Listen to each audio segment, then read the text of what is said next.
안녕하세요. 오늘도 사연살롱을 찾아주셔서 감사합니다. 제가 30대 중반이 좀 지난 시절이었어요. 막 결혼한 새댁이었던 저는 지방에서 대대로 농사를 크게 지어온 농사꾼 집안의 둘째 며느리였어요. 변호사가 되기 위해 흔히들 로스쿨이라고 부르는 법학대학원에 진학을 준비하고 있던 수험생이기도 했죠.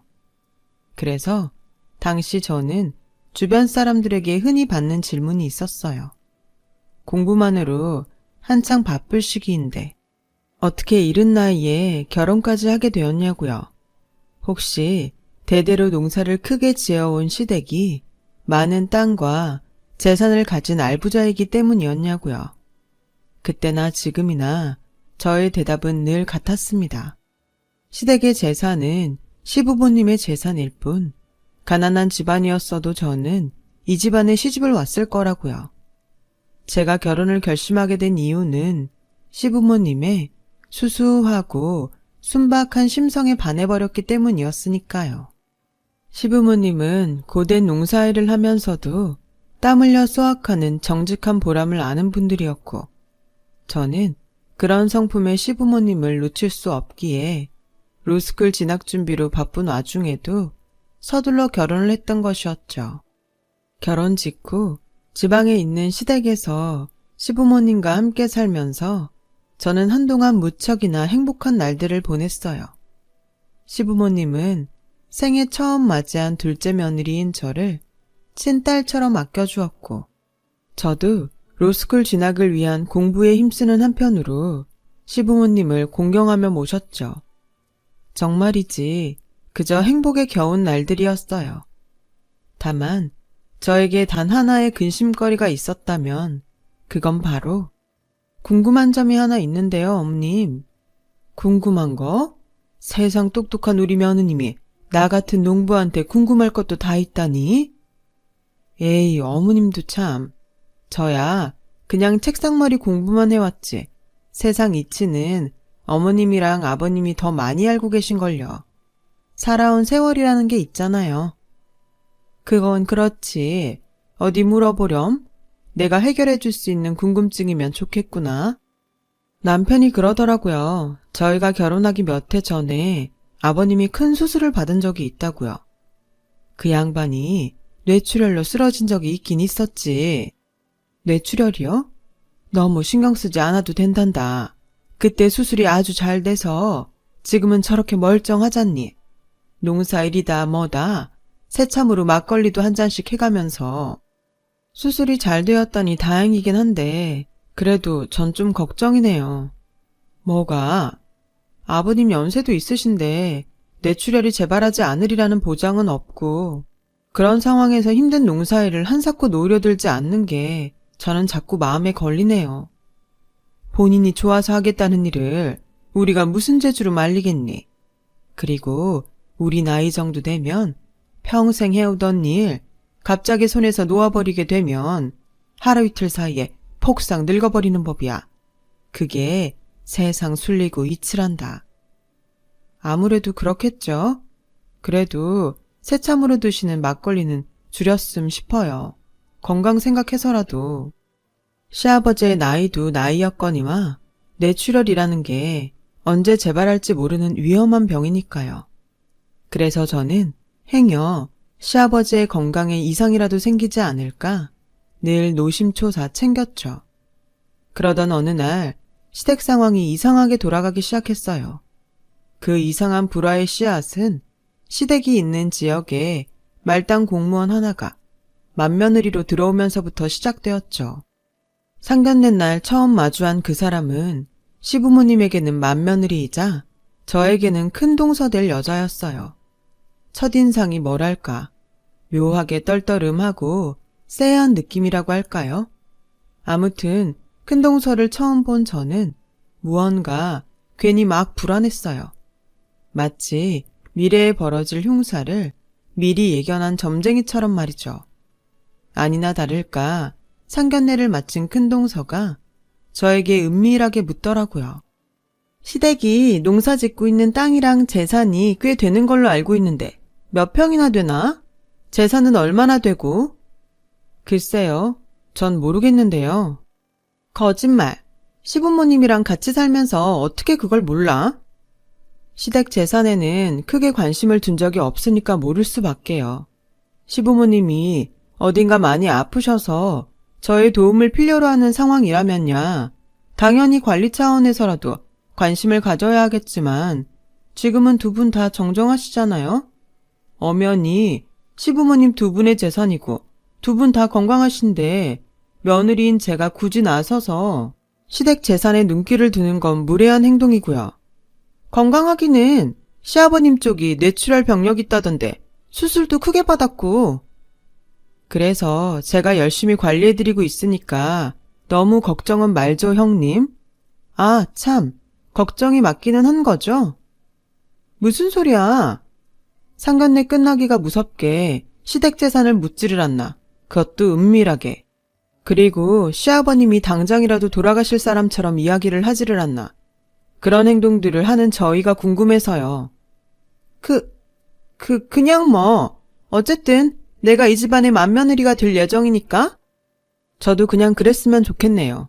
시부모님 두 분 모두 멀쩡히 살아계시는데 벌써부터 유산이니 어쩌니 하는 욕심 같은 건 품지 않았으면 좋겠다는 말이었어요.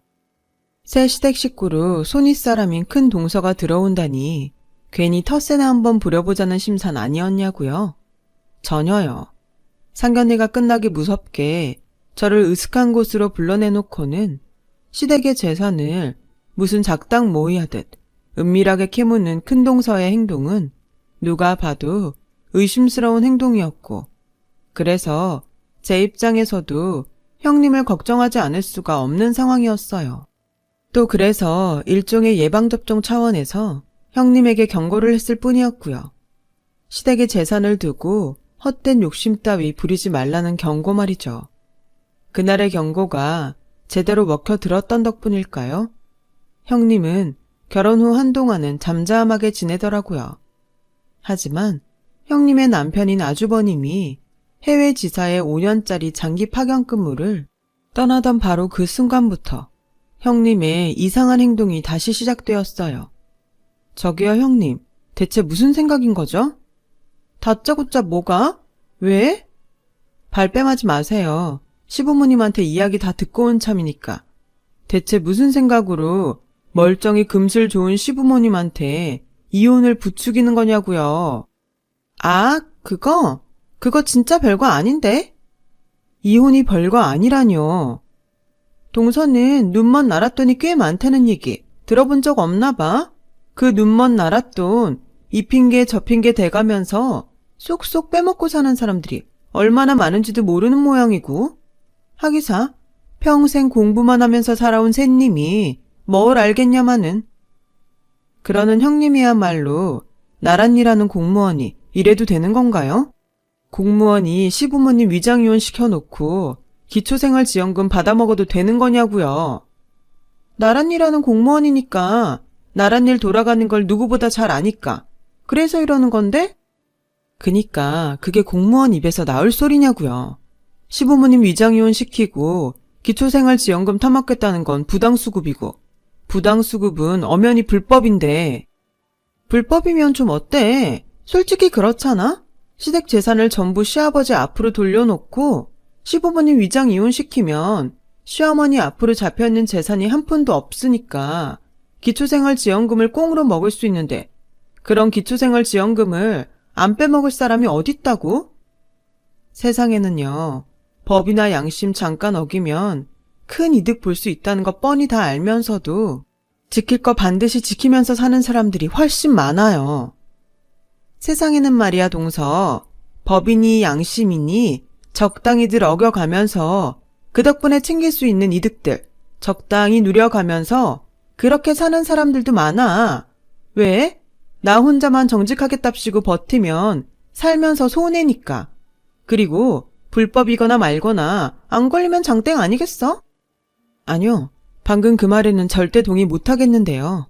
시부모님 위장이혼 시키는 것도 동의할 수 없고 불법으로 기초생활지원금 수급받는 건 더더욱 두고 볼 수도 없겠는데요. 맘대로 해보든가. 동성아 이혼하나? 시부모님이 이혼하는 거지? 그리고 기초생활지원금 내가 먹자는 거 아니야.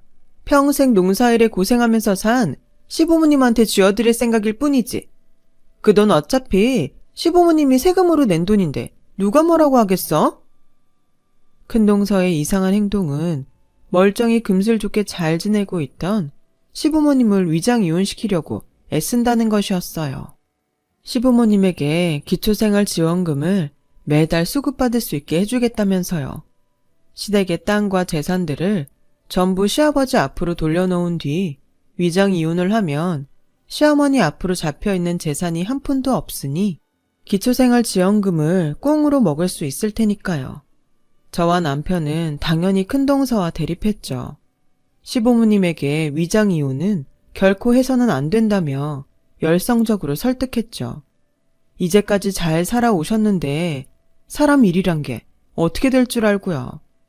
시부모님도 처음에는 큰동서의 위장 이혼 제안을 영 꺼림칙하게 여기는 눈치였어요.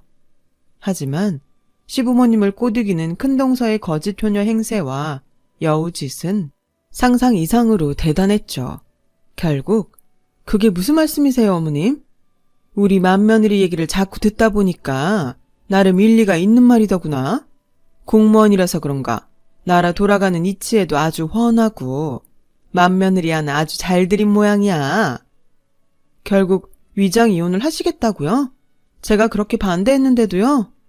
그래, 해야겠다. 그동안 내가 나라에다 억울하게 공짜로 갖다 바친 세금이 아까워서라도 위장 이혼이니 뭔지 해서 기초생활지원금 받아내야겠어. 시부모가 그렇게 결정했다는데 넌 무슨 말이 그렇게나 많니? 형님이 그래요. 억울하게 공짜로 가져다가 바친 세금을 이참에 기초생활지원금으로 돌려받자고? 그랬다면? 아니에요. 어머님은 억울한 세금 공짜로 나라에다 바친 적 없으세요. 그동안 어머님이 낸 세금으로 우리 식구들이 국가로부터 많은 혜택을 받으면서 살아왔죠. 보자보자니까 아주 어디서 시애미를 가르치려 들어들기를. 시애미 가방끈 짧다고 무시하는 거냐 뭐냐.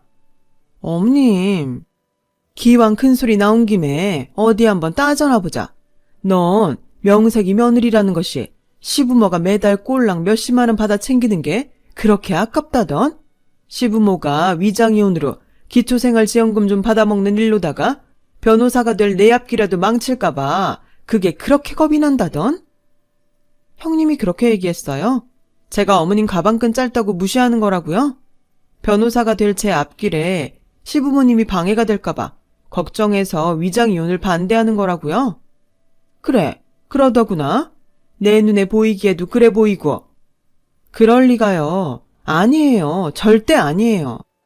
듣기 싫다니까는 그동안 시부모 앞에서 차마 며느리 행세나 해가면서 뒤로는 네 입속만 챙기려고 했던 이중적인 모습을 생각하면 아주 치가 떨려. 무슨 말을 해도 듣기 싫고 더는 꼴도 보기 싫으니 빠른 시일 내에 우리 집에서 나가거라. 지금 그 말씀은 저희를 분가시키겠다는 얘긴가요? 변호사 된다는 사람이 이렇게 말기가 어두워서야 너랑 작은 아들 없는 자식인 셈 치겠다는 얘기다. 크게 역정을 낸 시어머니는 설득을 포기하지 않는 저희 부부를 외면하며 돌아섰어요.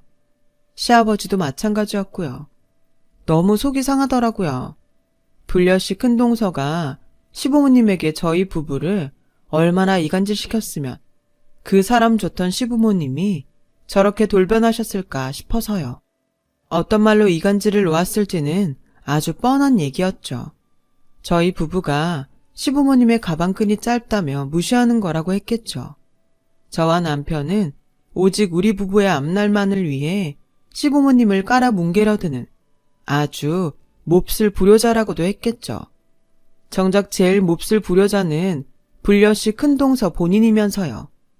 그렇게 시부모님이 저희 부부에게 처음으로 등을 돌리던 날, 저희 부부는 뼈를 깎는 심정으로 서울로 분가해 나오기로 결정했어요.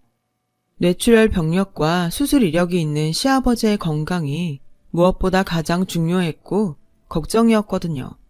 시부모님과 계속 얼굴을 맞대고 살면서 불려시 큰동서로 인한 오해를 바로잡자면 반드시 많은 노력과 이야기들이 오고 가야 할 텐데 그 과정에서 내추럴 병력이 있는 시아버지의 혈압이 문제가 되지 않으리라는 보장이 없었으니까요.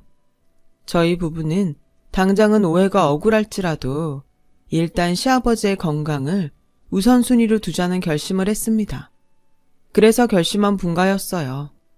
시간이 조금 지난 뒤 저희 부부를 향한 시부모님의 감정이 조금이라도 누그러질 때 형님으로 인한 오해는 그때가 오기만을 천천히 기다렸다가 시부모님에게 조금이라도 충격이 덜한 방법으로 풀어내기 위해서요. 그로부터 약 3년 뒤 저는 마침내 꿈에 그리던 변호사가 되었어요. 결국 로스쿨에 합격했고 끝내 순조롭게 졸업까지 마칠 수 있었던 덕분이었죠. 변호사가 된 저는 어려움에 처한 사람들을 돕는 일에 힘을 많이 쏟았어요. 저희 도움을 필요로 하는 사람들의 거의 전부는 억울한 피해자들이었죠. 그렇게 억울한 피해자들의 구제를 위해 최선을 다하던 작년 어느 여름날 덜컥 비보가 전해졌어요. 깊은 새벽까지 사무실에 남아 소송 준비에 여념이 없던 저를 찾아온 남편으로부터 전해진 비보는 미안한데 여보, 지금 진행 중인 재판들 잠깐 미룰 수 있지 않을까? 특별한 사유가 있다면 법원에 기일 연기 신청할 수 있어. 근데 갑자기 왜? 그게 무슨 일인데, 응? 아버지가 하는 말만을 망연자실하니 반복하는 남편의 모습을 보며 저의 가슴도 내려앉았어요. 제발 저의 짐작과 같은 일만은 벌어지지 않았기를. 아버지가 위독하시다네. 나도 방금 연락받았어. 당신이 그렇게 걱정했던 뇌출혈이 재발하셨다더라. 알았으니까 정신 차리고 내 말 잘 들어. 아직 돌아가신 건 아니라는 얘기잖아. 그치? 그러니까 벌써부터 슬퍼하고 그러지 마. 아주버님 외국에 계시는 지금에는 당신이 집안 기둥이야. 내 말 이해하지? 저는 남편의 마음을 다잡아가며 시아버지가 중환자실에 있다는 시댁 근처의 병원으로 급히 향했어요. 시아버지는 저희 부부가 오기만을 기다리고 계셨던지 저희 부부의 얼굴을 마주한 지 몇 시간 만에 결국 임종을 맞이하셨죠. 형님은 시아버지의 임종부터 발인이 끝나기까지 코빼기조차 보이질 않았어요. 해외 장기 출장을 나가 있던 아주버님이야 결국 어쩔 수 없이 귀국을 못했다는 사정이야 충분히 이해가 되었지만 큰동서는 아니었다고요. 한 동네에 사는 맏며느리가 심지어 상주된 입장인 자가 장례가 다 끝나도록 코빼기조차 비추지 않는 건 분명 선을 넘은 행동인 거죠.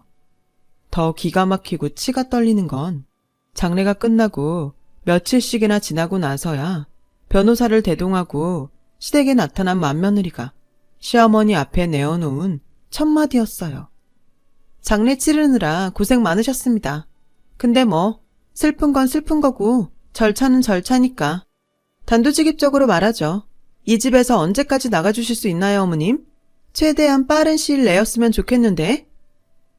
큰동서의 첫마디에 저희 남편과 시어머니가 어리둥절해하는 찰나. 순간 아차 생각난 구석이 있던 제가 시어머니에게 물었어요. 어머님, 혹시 3년 전에 형님이 시키는 대로 시아버님이랑 위정이혼하셨나요? 그때 그랬었지. 그러면 혹시 위정이혼하실 때 시댁 모든 재산을 시아버님 명의로 돌려놓았고요? 우리는 그냥 시키는 대로 한 것밖에는 없어. 큰며느리가 꼭 그래야만이 내 앞으로 잡힌 재산이 없게 돼서 기초생활지원금을 수급받을 수 있다길래 뭣도 모르고 그냥 시키는 대로만. 순간 두통이 지끈 올라오더라고요. 불려시 큰동서의 꼼수를 너무 뻔하게 읽어내고야 말았으니까요. 형님이 시부모님을 위장이혼시킨 건 기초생활지원금을 부정수급하고자 하는 목적이 아닌 시댁의 유산을 가로채기 위해서였어요. 그래서 굳이 시댁의 전 재산을 뇌출혈 병력과 큰 수술 이력이 있는 시아버지 앞으로 돌려놓자고 우겨댔던 거고요. 시댁의 전 재산을 시아버님 명의로 해둔 채로 위장 이혼을 한 뒤에 시아버님이 돌아가시게 된다면 법적으로 이혼한 시어머니는 유산에 대한 모든 권리를 잃어버리는 것이 될 테니까요. 결국 시어머니는 시아버지의 유산을 불려시 형님에게 빼앗길 위기에 처해버렸고 저는 시어머니를 지키기 위해 형님에게 맞서야만 했죠. 이래서 장례식에는 코빼기도 안 비춘 거였어요. 시어머니와 위장 이혼을 한 시아버지가 돌아가시는 순간 유산을 갈취하려고 했던 목표는 이미 다 이루었으니까 그래서 변호사를 대동하고 나타난 거고요. 상속 집행에 대해서 통보하려고? 어머, 얘 말하는 것 좀 봐. 누가 들으면 변호사라도 된 줄 알겠어? 형님, 아니 이봐요. 뭐, 그렇다면 니까 깨면 어쩔 건데? 세상 결국 서류 노름이야. 시댁의 모든 재산은 돌아가신 시아버지 앞으로 되어 있고 시어머니는 벌써 3년 전에 이혼한 법적 남남이잖아? 당연히 시어머니는 상속에 대한 어떠한 권리도 없고 당연히 친권자인 나랑 내 남편 쪽으로 상속될 유산이고 내 권리 내가 행사하겠다는데 무슨 불만이 그렇게 많아? 하긴 당신은 늘 그랬지. 세상 제일 잘난 척 스스로 몹쓸 사람인 줄도 모르고 삐대는 꼬라지가 말이야. 말 함부로 하지 마. 나 아직 내 손윗 사람이다. 그쪽이나 말 함부로 하지 말죠. 시아버님 재산은 당연히 시어머니 몫이어야 하니까. 내가 그렇게 되도록 지켜낼 거고. 그러자 주변 눈치를 잠시 살피던 형님은 저를 조용히 밖으로 불러냈어요. 그리고는 말도 안 되는 수작을 걸어왔죠. 시아버지의 유산을 큰동서 본인이 다 가져가는 것이 그렇게 정 억울하면 저와 큰동서 둘이서 반반씩 나눠가는 게 어떻겠냐는 수작이었어요. 속셈이야 훤했죠. 저희 남편도 돌아가신 시아버지의 아들이자 친권자 그리고 상속권자였으니까요. 큰동서는 괜한 법정 다툼으로 상속에 지장이 생기느니 차라리 저희 부부의 지분만큼 나누어 줌으로써 장장 3년여에 걸친 유산 갈취 작전을 마무리 지을 생각이었어요. 하지만 저는 당연히 딱 잘라 거절했어요. 거절하는 한편으로 저희 명함을 건네며 사무적인 말투로 선전포고를 날렸어요. 하늘 법무법인 소속 변호사입니다. 시어머님, 그러니까 유복희 여사님의 법적 대리인이기도 하고요. 뭐야? 동서 진짜 변호사 된 거야? 어디서 주워온 변호사 명함 아니고? 진짜인지 아닌지는 법정에서 보면 알게 되겠죠. 당신에게 돌아가신 시아버지의 유산에 대해 어떤 권리가 주어질지 또한 법정에서 보면 알게 될 일이고 그럼 공판 기일에 뵙겠습니다. 시아버지가 남긴 거액의 유산을 두고 저와 불려시 큰동서는 그렇게 법정 공방을 시작했고 오래지 않아 유산의 거취에 대한 판결이 내려지던 공판날에서야 저희는 다시 만났어요. 시부모님이 3년 전에 이혼한 사이라는 증거를 가지고 있는 큰동서는 무척이나 의기양양한 눈치였지만 저에게도 비장의 카드는 있었죠.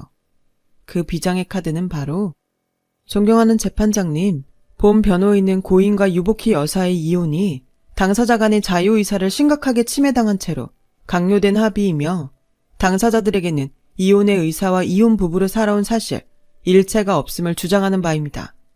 이를 증명하는 증거로서 원고 측과 맏며느리인 피고인 사이에 지난 3년간 통화 녹취록의 일부를 제출합니다. 이 있습니다. 사전에 협의되지 않은 증거일 뿐더러 오늘 재판의 본질은 고인의 유산에 대한 상속 권리가 유복희 여사에게 있느냐 없느냐를 따지는 것이지 3년 전 노부부의 이혼에 대하여 다루는 재판은 아니기 때문입니다. 아닙니다.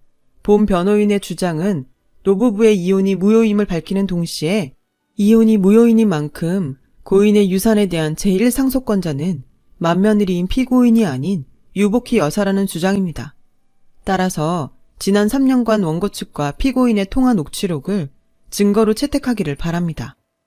그러자 잠시 생각에 잠긴 판사님은 이내 제가 준비한 통화 녹취록을 증거로 채택했고 제가 준비한 통화 녹취록이 재판장에 흘러나오기가 무섭게 불려시 큰동서는 사색이 되고야 말았어요. 그 통화 녹취록은 큰동서가 시부모님에게 위장 이혼을 종용하던 당시부터 꾸준하게 녹음되어 왔던 녹음 파일이었거든요. 당연히 통화 내용 중에는 시부모님에게 반드시 시댁의 전 재산을 시아버지 앞으로 돌려놓은 다음에 위장 이혼을 해야 한다며 반쯤 강요하는 큰동서의 목소리가 고스란히 들어있었고, 덕분에 재판은 아주 싱겁게도 저희 승리로 돌아오나 싶었죠. 바로 그때 꼴에 공무원이랍시고 어디서 뭘 주워 듣긴 들었던 모양인지 불려시 큰동서가 자기 측 변호사의 만류에도 불구하고 직접 큰 소리를 내더라고요. 이거 도청이잖아요. 도청은 불법이고 불법적으로 수집한 증거는 전부 무효고, 그러니까 지금 이 녹음 파일은 증거로 쓸 수 없어요. 그만하세요, 피고인. 불법 도청이 아니라는 증거도 준비했으니까. 뭐? 지금 이 녹음 파일은 원고 측인 노부부가 피고인과 직접 통화한 내용이며 통화 당사자인 원고 측의 휴대폰을 통해 직접 녹음된 증거이므로 불법적인 증거는 아닙니다. 말도 안 되는 소리 하지 마. 휴대폰이라고는 카톡도 못해, 문자도 못 보내. 꼴랑 전화통화밖에 할 줄 모르는 노인네가 뭘 한다고 매번 일일이 녹음을 하고 앉아 있었겠냐고. 매번 직접 일일이 녹음을 할 필요는 없죠.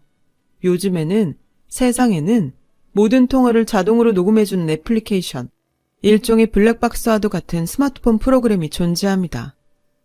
그랬어요. 시부모님의 스마트폰에는 모든 전화 통화를 자동으로 녹음해주는 애플리케이션이 깔려 있었어요. 그리고 그 스마트폰과 통화 자동 녹음 애플리케이션은 시부모님을 향한 저와 남편의 진심의 결과였죠.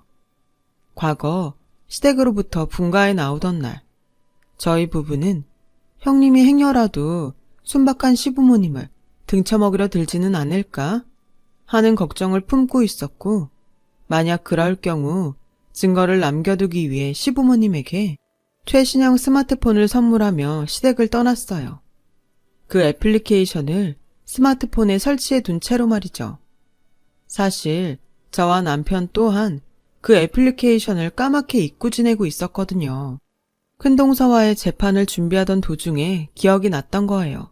증거로 가져올 수 있었던 거고요. 증거의 위력은 대단했어요. 법정이 시부모의 이혼이 당사자의 자유의사가 심각하게 침해된 채로 강요된 이혼이라는 저의 주장을 진정으로 인정했고, 그 결과 법원으로부터 이혼 취소 판결을 받아낸 시어머니는 시아버지와의 법적 부부관계를 수복했으며, 시아버지의 유산에 대한 최우선의 권리는 당연하게도 법적 배우자인 시어머니에게 돌아갔거든요. 무척이나 뿌듯하고 무척이나 싱거운 승리였죠. 그렇게 재판은 전적으로 저와 시어머니의 승리로 마무리되었지만 저는 거기서 끝낼 생각이 없었어요. 사랑하는 시부모님에게 흉악한 욕심을 들이밀었던 불려시 큰동서가 법적 도덕적 응분의 대가를 치러야 옳다는 생각이었거든요. 그래서 재판에 승리하고 법정을 떠나며 그 여자에게 두 번째 선전포고를 날렸어요. 유감이네요. 장장 3년이 넘는 시간 동안 욕심을 부려왔던 유산을 한 푼도 가져갈 수 없게 되어서. 너 내가 이대로 가만히 있을 줄 알아? 두고 보자고. 마지막에 웃는 사람이 누군지. 그럽시다. 마지막에 웃는 사람이 누구일지 어디 두고 보자고요. 참고로 힌트 하나 주자면 이제 겨우 유산 관련 재판 하나 끝냈을 뿐이야. 이혼 소송은 아직 접수도 안 했고 공무원으로 계속 일할 수 있을런지 모르겠네. 지금 이 정도 부당행위면 공무원직 파면 충분히 당하고도 남을 테니까. 수포로 돌아간 유산 갈취로 인해 가뜩이나 분기에 차있던 그 여자가 악에 바쳐 악다구니를 쓰고 있는데 제가 연락해두었던 아주버님이 나타나셨어요. 자신이 외국에 있는 동안 큰동서가 벌였던 만행들을 전부 알게 된 시아주버님은 곧장 이혼 소송을 접수했어요. 그 이혼 소송의 시아주버님 측 법적 대리인, 변호사는 저였어요. 그제야 사태를 파악한 그 여자가 바짓가랑이를 붙들고 한 번만 살려달라며 애걸복걸하거나 말거나 제가 이혼 소송을 접수하면서 불려시 그 여자와 악연은 종지부를 찍었답니다. 이혼 소송은 저의 예상 그대로 소송이라고 부르기도 민망할 만큼 아주 쉽게 끝이 났어요. 그토록 욕심을 냈던 시아버지의 유산을 한 푼도 가져가지 못했고 시아주버님에게 거액의 위자료를 포함한 이혼까지 당했을 뿐더러 공무원의 자격마저 파면당했거든요. 시어머니는 유산 관련 재판에서 승리하던 날 저와 저희 남편에게 한때나마 등을 돌렸던 일에 대해 진심으로 사과했어요. 저와 남편은 그런 시어머니를 꼭 끌어안아드렸고요. 그럼에도 시어머니는 한때나마 저희 부부에게 등을 돌렸던 일이 두고두고 죄스러운 모양인지 전보다 저를 훨씬 많이 아껴주세요. 그 은혜를 앞으로 어찌 다 갚아야 하나 싶을 만큼 사랑을 베풀어 주시죠. 그리고 저는 오늘도 변호사로서 최선을 다해 살아나가고 있어요. 변호사가 되어 세상에 던졌던 억울한 피해자들의 편에 서겠다는 출사표를 반드시 지켜나가 보겠습니다. 저의 생이 모두 끝나는 그날까지요. 여러분, 사연 댓글에 응원과 현명한 조언 부탁드려요. 좋아요와 구독은 저에게 큰 힘이 됩니다. 오늘도 좋은 일 가득하세요.